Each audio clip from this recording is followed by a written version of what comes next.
Friends, आज हम लोग सीजीएल का सेट प्रैक्टिस शुरू करने जा रहे हैं। चूँकि एग्ज़ाम अप्रैल 2022 में है, 2021 सीजीएल का, तो टाइम हमारे पास कम है, तो सेट प्रैक्टिस से ही नंबर बढ़ाया जा सकता है, स्कोर अच्छा किया जा सकता है। तो उसके लिए पहले क्या करते हैं, या तो आप ग्रेड अप, अड्डा 24 या टेक्स्ट बुक किसी का भी आप ले सकते हैं टेस्ट सीरीज।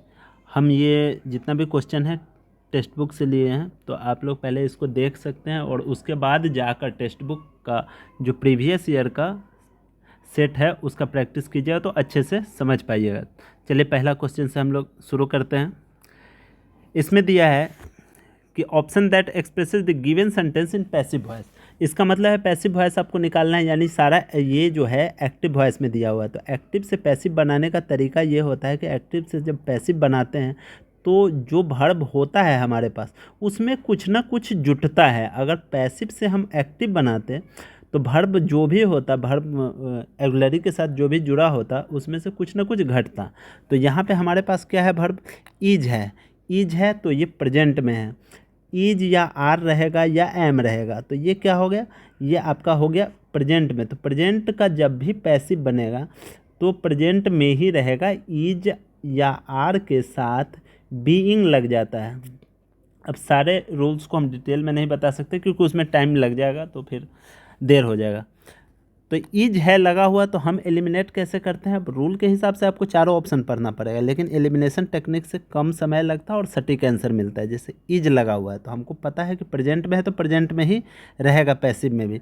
प्रेजेंट वाला यहाँ कौन सा है, आर है, हैव है। बाकी वर ये कट गया क्योंकि ये पास्ट हो जाता है। अब हैव हो नहीं सकता है क्योंकि हम पहले भी बता चुके हैं, अगर एक्टिव में ये है तो पैसिव में जब भी बनेगा तो इज आर रहेगा ही। तो यहाँ एक ही ऑप्शन हमारे पास बचता है, आर बीइंग।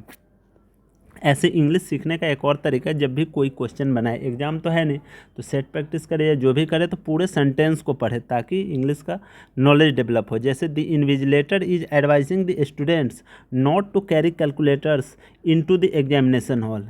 इन्विजिलेटर ने एडवाइस दे रहा है इन्विजिलेटर स्टूडेंट्स को कि कैलकुलेटर एग्जामिनेशन हॉल में नहीं लाना है। इसको कैसे हम लोग पैसिव में बोलेंगे कि स्टूडेंट्स को एडवाइस दिया गया, तो वही चीज़ है, the students are being advised, दिया जा रहा है। नेक्स्ट चलते हैं। तो इसका हो गया आंसर आपका ये फर्स्ट वाला। नेक्स्ट क्वेश्चन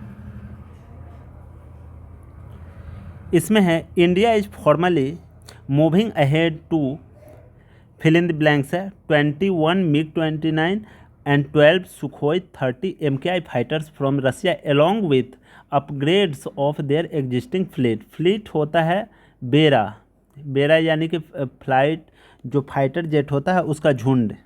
अलग अलग चीज़ों के लिए अलग अलग यूज होता है। जैसे एनिमल के लिए हर्ड यूज होता है, वैसे ही फ्लीट जो होता है आपका शिप के लिए या फाइटर प्लेन्स के लिए यूज होता है। तो इंडिया क्या कर रहा है, फॉर्मली मूविंग अहेड, किस क्षेत्र में आगे बढ़ रहा है। तो रसिया से 21 मिग 29 एंड 12 सुखोई 30 MKI खरीदने के रास्ते पे आगे बढ़ रहा है। तो खरीदना का यहाँ चारों ऑप्शन है। इसमें एकम्प्लिश नहीं है, अचीव नहीं है, प्राप्त करना होता है। एडवांस मतलब होता है आगे बढ़ना। तो हमारा क्या करना है, खरीद करना है। तो कोई जब रक्षा सौदा करते हैं तो उसको प्रोक्योरमेंट बोलते हैं। तो प्रोक्योर कर रहा है, ठीक है, आंसर हमारा प्रोक्योर हो जाएगा।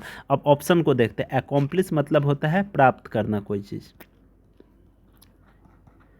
दूसरा होता है अचीव, अचीव मतलब भी प्राप्त करना ही होता है। एडवांस मतलब उसमें आगे बढ़ना, आगे बढ़ना। एडवांस मतलब आगे बढ़ना, एडवांस कर गया मतलब उसने तरक्की कर ली, ठीक है। एक एकम्प्लिश और होता है, ACCOMPLICE। एकम्प्लिश मतलब होता है साथ देना, यानी बुरी चीज़ों में साथ देना। कोई क्राइम कर रहा है उसमें साथ देना एकम्प्लिश होता है, ठीक है। नेक्स्ट क्वेश्चन पे चलते हैं। ये है आपका पैराजंबल। पैराजंबल में हम लोग कैसे करते हैं, इसमें भी एलिमिनेशन टेक्निक अपनाते हैं। जैसे बट द ईगल, बट से कभी भी सेंटेंस शुरू नहीं होगा। आपको सोचना है कि कैसे शुरू हो सकता है कि नहीं। बट से सेंटेंस जब भी शुरू होगा तो इसका मतलब होता है कि लेकिन। तो किस लिए, लेकिन कब होता है, जब पहले कुछ बीता होता है, पहले कुछ हुआ होता है, तो बट से सेंटेंस शुरू नहीं होगा। नेक्स्ट है द बिटल देयरफॉर। देयरफॉर कारण बता रहा है कि इस, देयरफॉर यानी कि इसलिए।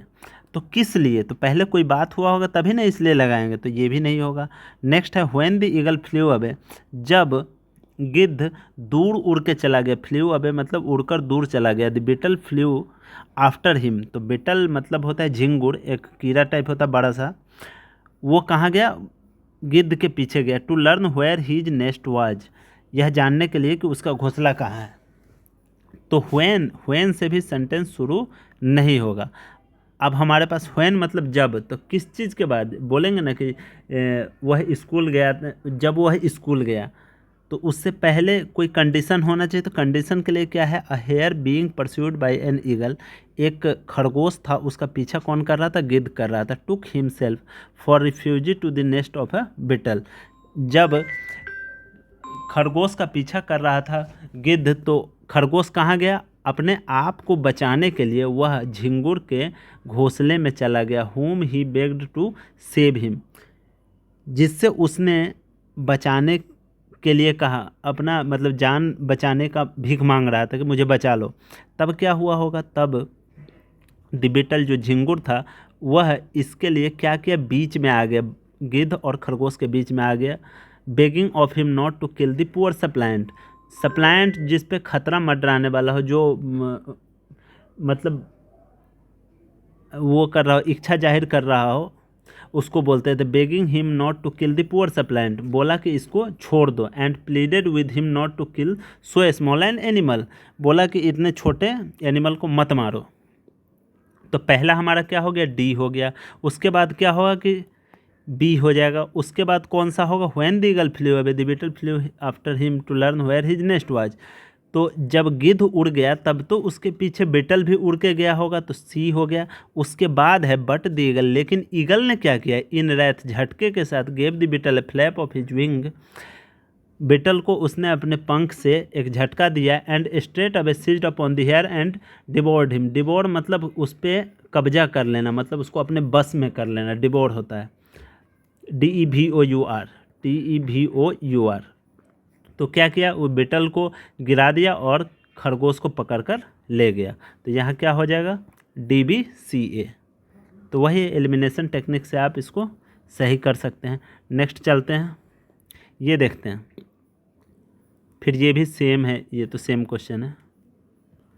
नेक्स्ट देखते हैं, bang for the buck. Hindi में हम लोग बोलते हैं कि जितना हमने पैसा खर्च किया उससे अच्छा सामान मिल गया, तो वैल्यू फॉर द मनी वही कहा जाता है। तो more value for the money. अगर कोई कार खरीदे, आपको बहुत पसंद है और आपके हिसाब से निकल के काफ़ी किफ़ायती है, माइलेज अच्छा दे रहा है, तो क्या बोलते हैं, this car is value for the money. The same way bank for the buck हम लोग यूज कर सकते हैं। सेम चीज़ होता है, मोर वैल्यू फॉर मनी। कोई चीज़ आप खरीदे उससे ज़्यादा वो आपको फ़ायदा दे रहा है, तो उसको बोलेंगे it is just bank for the buck. Clear है, यही हो जाएगा हमारा आंसर।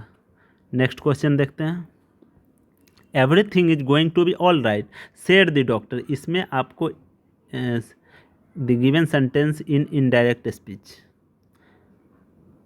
ये डायरेक्ट स्पीच में आपका दिया हुआ है, इसका इनडायरेक्ट बनाना है, इनडायरेक्ट बनाना है। इनडायरेक्ट बनाने का तरीका ये होता है कि जो रिपोर्टिंग वर्ब होता है, रिपोर्टिंग वर्ब यहाँ ये है सेड।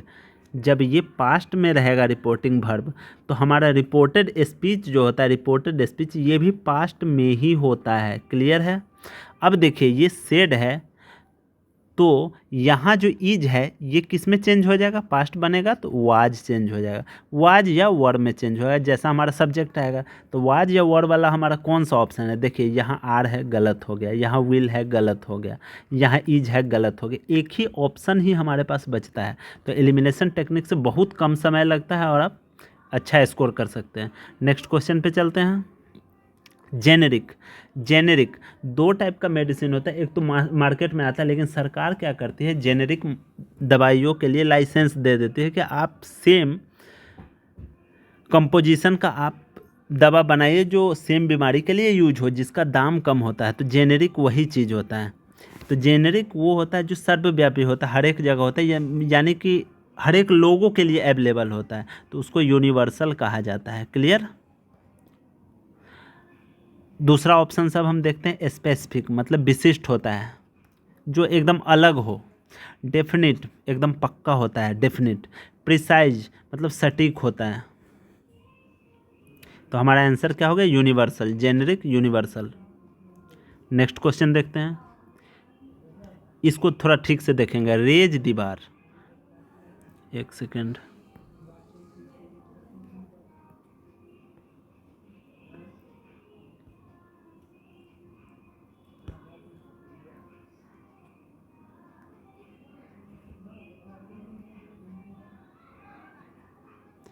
रेज दीवार। रेज दीवार मतलब क्या होता है, RAISE, ठीक है। इसमें अंतर यही देखना है, ये रेज हो गया, एक होता है राइज, इससे कंफ्यूज होता है क्वेश्चन में, हमेशा इसी दोनों को एक्सचेंज करके दे देता है। तो रेज मतलब होता है उठाना, रेज दीवार यानी दायरा बढ़ाना। अगर किसी कॉलेज में एडमिशन के लिए 80% मार्क्स ज़रूरी है, अगर इसको कर दिया गया 90%, यानी कि the college has raised the bar for admission. Clear है। तो क्या करेगा, टू सेट हायर गोल्स, ये हो सकता है हमारा। रेज द प्राइस नहीं होगा, मूल्य नहीं बढ़ाना होता, वो किसी सेंस में हो सकता है। टू विन अ कंपटीशन, ये भी नहीं होगा। टू ग्रो टॉलर, लंबा हो जाना, ये भी नहीं होगा। परफेक्ट आंसर हमारा होगा टू सेट हायर गोल, यानी उसके लिए अब ज़रूरत ज़्यादा है। रेज द बार याद रखना है। A herd और flock of animals being driven in a body. Body मतलब एक तरीके से ग्रुप होता है, झुंड में। तो हर्ड मतलब भी झुंड ही होता है, और flock of animals being driven in a body, तो एक साथ जब जानवरों को ले जाते, जैसे भेड़ के झुंड को देखते हो कैसे रेयर करता है, यानी उसको ले जाता है, तो उसको कहा जाता है ड्रोव करना, DROV। यानी इससे याद रखेंगे, हाँकना होता है, हाँकना, जो जानवर को पीछे से एक लाइन में ले जाते हैं, तो ड्रॉप यूज होता है। तो इसको याद करने का तरीका है, ड्राइव का V2 याद कर लेंगे, ड्रॉप हो जाएगा आंसर। थ्रोंग मतलब होता है कहीं भी अचानक से भीड़ आ जाना, अचानक से भीड़ आ जाना, सडन। और क्लस्टर होता है झुंड होता है। क्राउड मतलब भी भीड़ होता है। नेक्स्ट देखते हैं, इंग्लिश में वही होता है कि सेम मीनिंग दिखता है, लेकिन अप्रोप्रिएट आंसर देना होता है। रिजाइम, रिजाइम मतलब क्या होता है, किसी का शासन होता है, तो शासन को क्या बोलते हैं, रूल कहते हैं। तो रूल किस किंग का रिजाइम था, किस किंग का रूल था, किस शासन था। नेक्स्ट है कंट्री, देश जानते हैं। टेरिटरी मतलब क्षेत्र होता है, जैसे पाकिस्तान का टेरिटरी, यानी पाकिस्तान का जो अधिकार क्षेत्र है उस वाले क्षेत्र को बोलते हैं टेरिटरी। स्पेस मतलब जगह होता है। नेक्स्ट है the toy drummer. Toy drummer मतलब क्या हो जाएगा,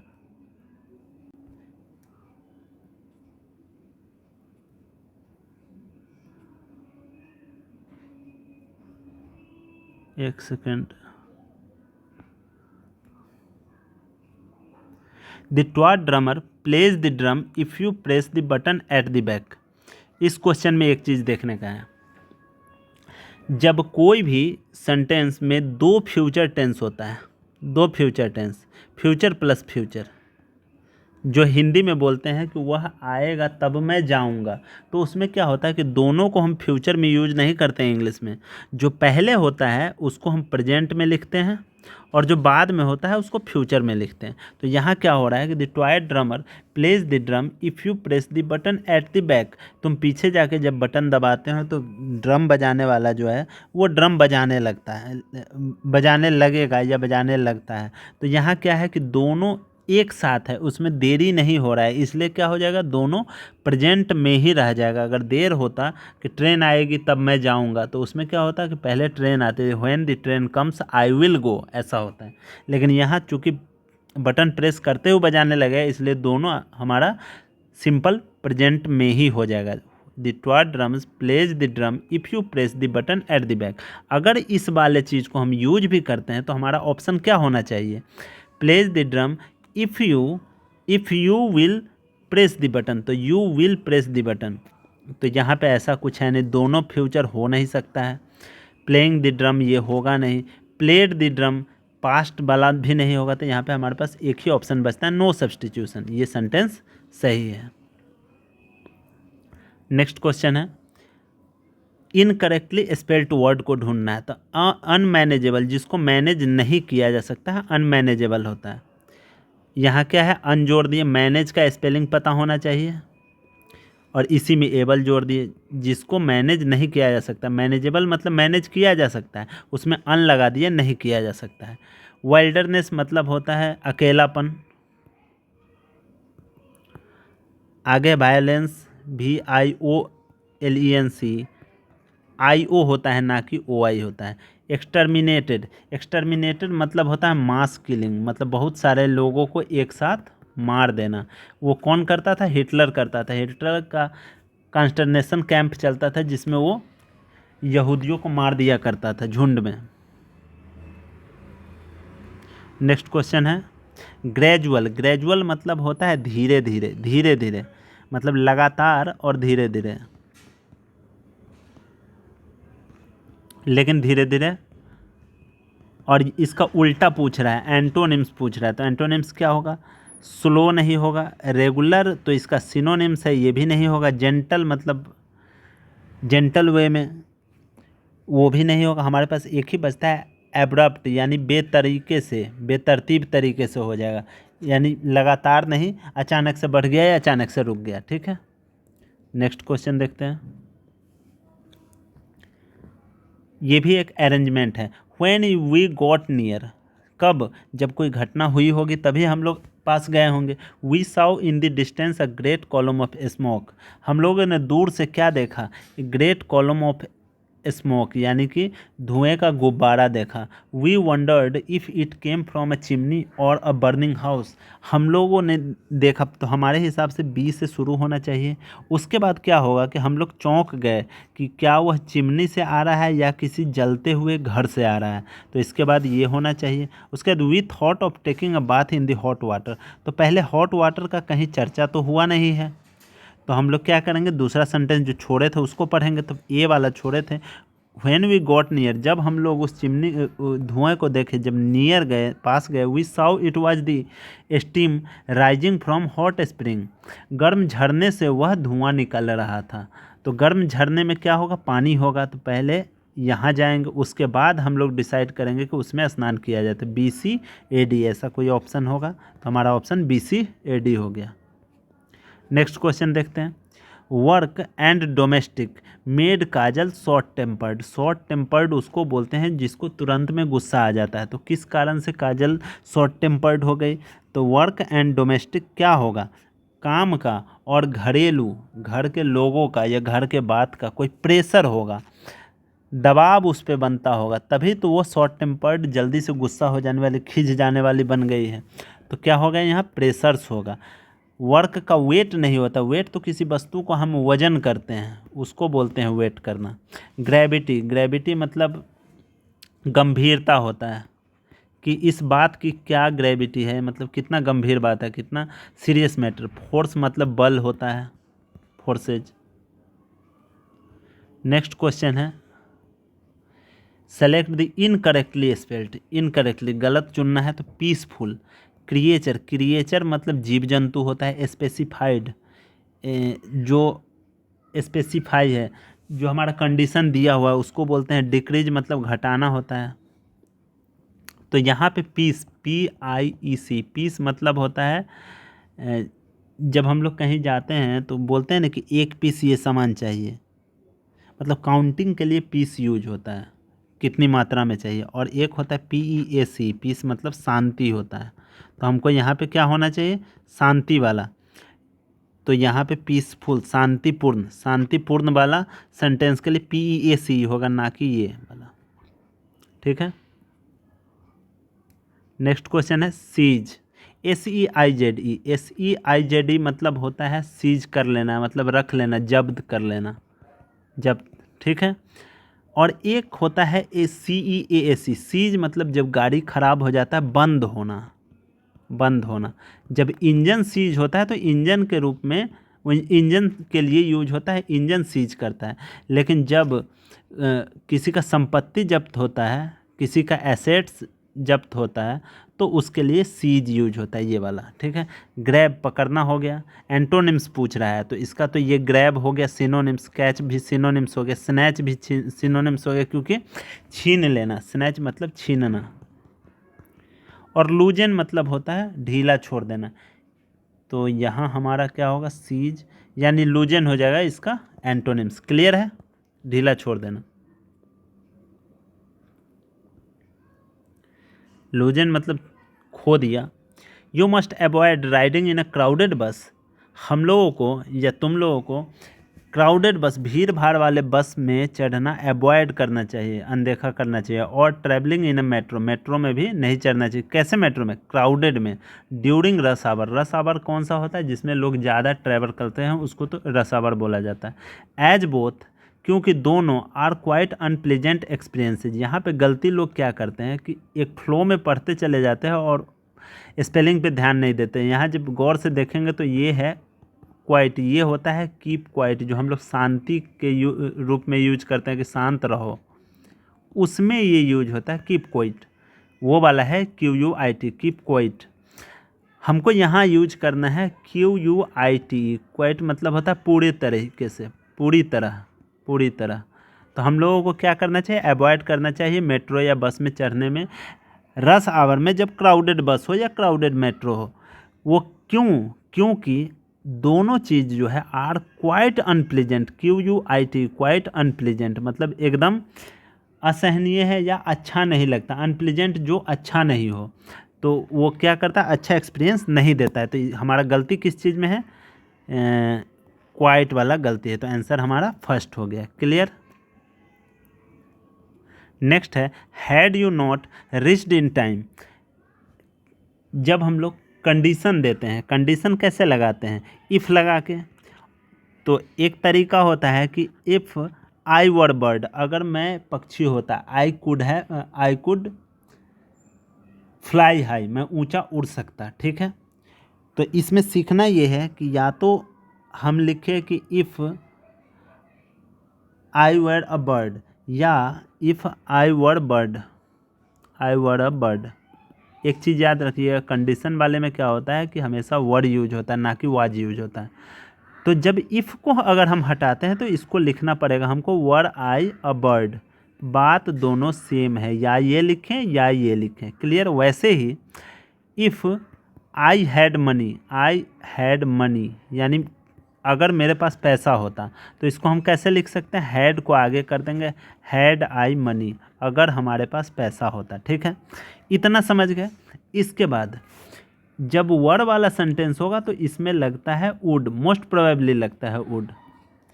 और इसमें क्या होता है, चूंकि ये हैड है, परफेक्ट टेंस है, पास्ट परफेक्ट टेंस, ये क्या है, सिर्फ सिंपल पास्ट टेंस, तो इसके लिए वुड यूज हुआ। पास्ट परफेक्ट टेंस जब रहेगा, ये सेंटेंस पहले आ जाएगा कंडीशन वाला, तो इसके साथ अगला सेंटेंस जो भी होगा उसमें वुड हैव पक्का लगेगा, एकदम 100%। इससे एक क्वेश्चन आना ही आना है 25 में से। तो had you not reached in time, अगर तुम समय से नहीं पहुँचे होते, we will have lost our lives, हम लोगों ने अपना जान खो दिया होता। तो विल नहीं होगा, इसके जगह अभी हम लोग बात किए वुड हैव होगा, ठीक है। ऑप्शन हमारा क्या है, यानी कि यही वाला गलत है, विल हैव वाला। क्लियर।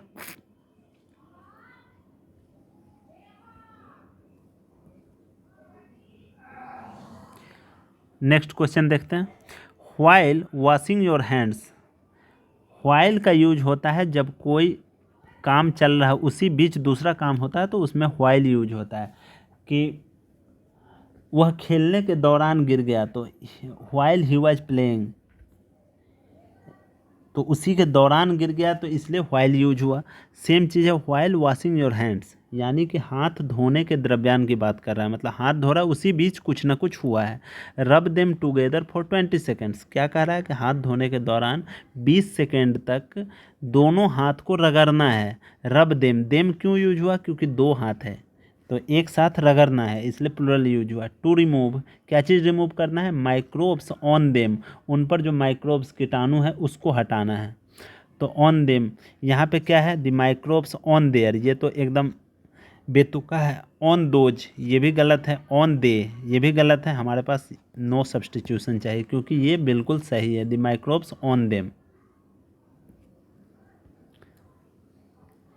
नेक्स्ट क्वेश्चन है group of three three novels और प्लेज। नॉवेल मतलब उपन्यास हो गया, और प्ले मतलब ड्रामा हो गया। जो ड्रामा दिखाते हैं ना मंच पे, उसको बोलते हैं play. Each complete in itself, कहना है कि a group of three novels और plays each complete in itself. Group तो है तीन नॉवेल का या गेम ड्रामा का, लेकिन अपने आप में तीनों अलग अलग कंप्लीट है, तो उसके लिए एक सिंगल वर्ड यूज होता है ट्रायलॉजी। ट्रायलॉजी, ठीक है। बाकी ऑप्शन को देखते हैं। ट्रिपलेट, ट्रिपलेट मतलब होता है group of three music instrument, three music instruments.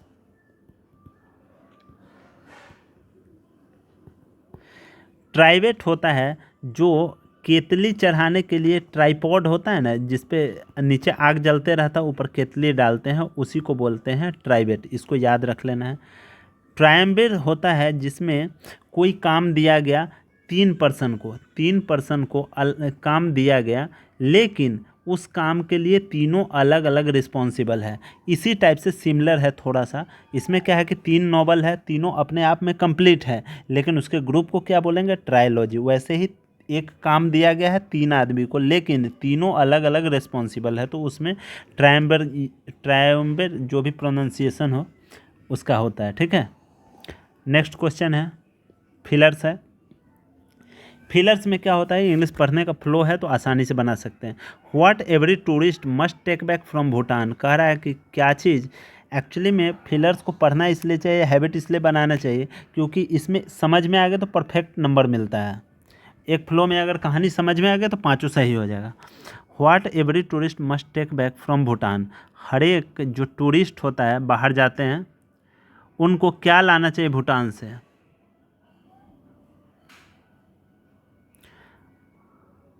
हर एक टूरिस्ट को भूटान से क्या लाना चाहिए जो भूटान घूमने जाते हैं? इज, क्या लाना चाहिए? Is pure Honey. वहाँ पे क्या मिलता है? प्योर हनी, मध मिलता है pure. Specially पुटका antibiotic Honey produced. मध का नाम क्या है? पुटका, PUTK। क्या होता है वो? एंटीबायोटिक होता है। एंटीबायोटिक हनी बोलते हैं उसको। प्रोड्यूस्ड किसके द्वारा प्रोड्यूस किया जाता है? प्रोड्यूस्ड तो किसी के द्वारा ही होगा ना, तो प्रोड्यूस्ड द्वारा के लिए क्या यूज होता है? बाय यूज होता है। प्रोड्यूस्ड विद नहीं होता है, प्रोड्यूस्ड थ्रू नहीं होता, प्रोड्यूस्ड ऑफ नहीं होगा।